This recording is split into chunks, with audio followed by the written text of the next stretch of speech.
This is for every woman I have ever known.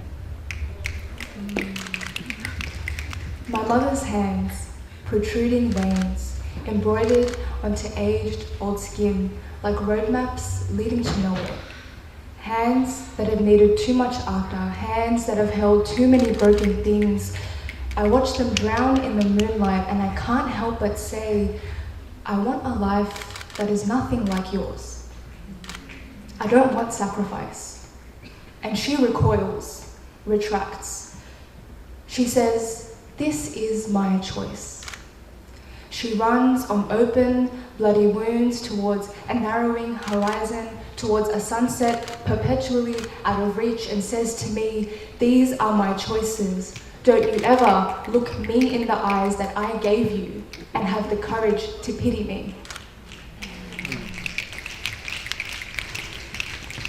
She says choice, but how can I see choice when I see her mother, her mother's mother, all the women in my family, all the women I have ever known? I see the wounds they held closed with calloused hands. I see the sewing of smiles into tired, weathered faces. I see unreasonable compromise after unreasonable compromise. I see them standing in shallow graves. I see them just being in the wrong place at the wrong time. I think of all the slit necks and all the blood spilt just so he could drink, just so he could see something red. I see acid tears burning their hands that they made the mistakes of crying into, that they made the mistake of whispering their fears into.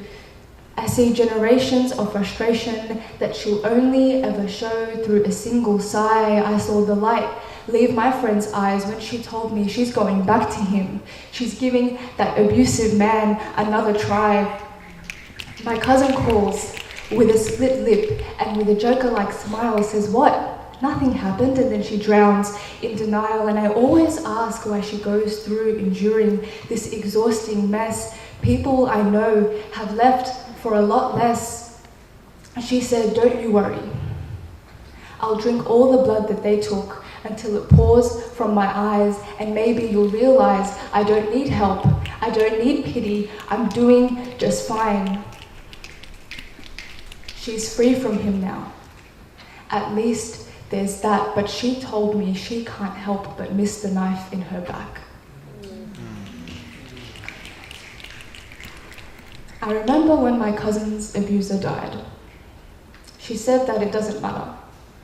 It never mattered because her jaw still clicks and her mind still plays tricks, and when she sees him at night and when someone touches her, she will always flinch. I tell my mother I still pray for a life that is nothing like theirs, and I know that we'll always disagree, but she says instead, you should pray to be anything like me. Aww.